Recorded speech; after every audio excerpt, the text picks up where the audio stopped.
আসসালামু আলাইকুম। প্রতিদিনের মতো সকাল সকাল সব কাজকর্ম করে নিচ্ছি। আর এদিকে বর্ণমালার বাবা আজকে আমাদের যে টাইগার মুরগির বাচ্চা আছে সেগুলো সব বাইরে বের করে দিবে। প্রথম দিকে আমরা সবগুলো বাচ্চা রোদ উঠলে বাইরে বের করে দিতাম, তবে বহুদিন হলো বাইরে বের করে দেওয়া হয় না। তো আগে খাবার পানি সব রেডি করে নিচ্ছে, তারপর আজকে বাইরে বের করে দেবে। আজ আমাদের এই টাইগার মুরগির বাচ্চাগুলোর বয়স 25 দিন। এই 400 থেকে 550 গ্রাম মতো হয়েছে। কোনোটার একটু বেশি, কোনোটার একটু কম।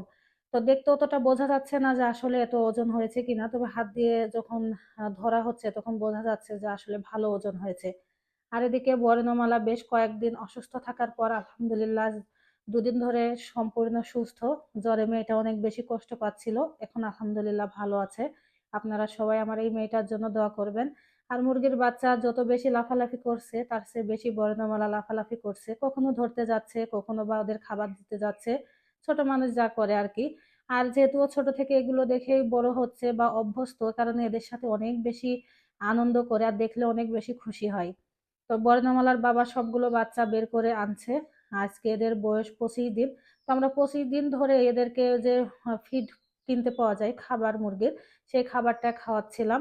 তবে আমি বলছিলাম যে বর্ণমালার বাবাকে এই মুরগির কে আমরা আর অত বেশি ফিড খাওয়াবো না, আস্তে আস্তে অন্য খাবারে আমরা অভ্যস্ত করাবো। যেহেতু মুরগিগুলো অনেক বড় হয় টাইগার মুরগি, এ কারণে যদি ফিড দিতে থাকে আর সামনে গরমের সময় বড় হয়ে গেলে তখন দেখা যাবে ওরা ধোকাবে বা অনেক সময় মারা যেতে পারে। এ কারণে আমরা ফিডের সাথে খুদ অ্যাড করব, এ কারণে আমরা বিকালবেলা যাব খুদ কিনতে। তো বর্ণমালা এদিকে অনেক বেশি কাজে হেল্প করছে তার বাবার, পিছন পিছন ছোটাছুটি করছে। আসলে ভালো লাগে বাচ্চারা যখন ছোটাছুটি করে পিছন পিছন ডাকাডাকি করে, অনেক বেশি ভালো লাগে। তো সবাই আমার মেয়েটার জন্য দোয়া করবেন। টাইগার মুরগির এই বাচ্চাগুলো যখন আর একটুখানি বড় হবে তখন আমরা বেশি খেতে দেবো এদের সবুজ ঘাস। সবুজ ঘাস খেতে দিলে যেমন আমাদের খাবারের খরচ কমে যাবে, তেমন এদের স্বাস্থ্যেরও উন্নতি হবে। আর সব ধরনের ভিটামিন যেন পায়, সবুজ ঘাসের পাশাপাশি অন্যান্য খাবারও আমরা দেব। তবে ফিড বেশি খাওয়াবো না। আমাদের যে ছোট্ট একটা দেশি মুরগির খামার রয়েছে সেখানে আমরা বিভিন্ন রকমের খাবার দিয়ে থাকি, যেমন ভুট্টা ভাঙা, গম, ধান, তার সাথে আমরা লেয়ার লেয়ার ওয়ান আর এই খুদ মিশিয়ে দিই। তেমনি এরা যখন আরেকটুখানি বড় হবে তখন আমরা ওইভাবে খাবারটা দেব। আর মাঠ থেকে তো সবুজ ঘাস পাওয়া যায়, তখন সবুজ ঘাস এনে দেওয়া হবে। বর্ণমালার অসুস্থতার কারণে বেশ কয়েকদিন ধরে আমরা বাইরে কোথাও যেতে পারছি না, তবে বর্ণমালার বাবা আজকে যখন মুরগির খাবার আনতে যাচ্ছিল তখন আমাদেরকে সাথে করে নিয়ে গিয়েছিল যে তোমরা তো অনেকদিন ধরে যেতে পারো না, মুরগির খাবার আনতে যাচ্ছি, চলো একটু ঘুরে আসে। তো আমরা সবাই মানে 3 জনে গিয়েছিলাম। এদিকে বর্ণমালার বাবা খুদ তার সাথে যে ব্রয়লারের খাবার পাওয়া যায় ফিড সেটা মিশাচ্ছে। তো দুটাই 5 কেজি 5 কেজি করে 10 কেজি আছে। আর এদিকে ঘর থেকে বয়াম নিয়ে আসছে বর্ণমালা, কারণ ও জানে যে আমরা এইগুলোতেই মুরগির খাবার রাখি। তো বর্ণমালার বাবা যখন আনতে বললো তখন ও ঠিক নিয়ে আসলো ঠিকই, তবে নামতে পারছিল না বলে ফেলে দিল। আর এদিকে মেয়েটা কাজ করতে গিয়ে একেবারে কাপড় চোপড়ের বেহাল দশা হয়ে গিয়েছে। তো যাই হোক, ও অনেক বেশি আনন্দিত, অনেক বেশি খুশি, অনেক কথা বলছিল। আসলে অত কথা বা অত ভিডিও করা হয়নি।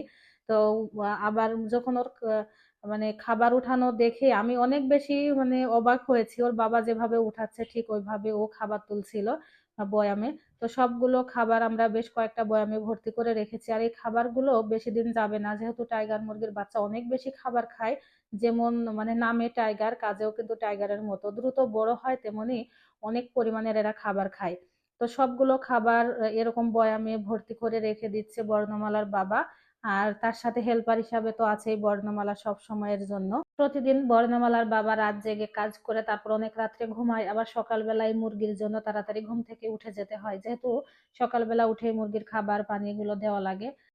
মাঝে মাঝে আমি বর্ণমালার বাবাকে বলি যে একটু বেলা হলে দিও, তুমি একটু বেলা পর্যন্ত ঘুমাবা, যেহেতু রাত জেগে কাজ করো। কিন্তু বর্ণমালার বাবা বলে কোনো পশু পাখি যদি বাড়িতে পোষা হয় তাদের কষ্ট দিতে হয় না, নিজের থেকে ওদের আগে যত্ন করতে হয়। তো এ কারণে বর্ণমালার বাবা প্রতিদিন সকালে উঠে ওদের আগে খাবার পানি দিয়ে দেয়।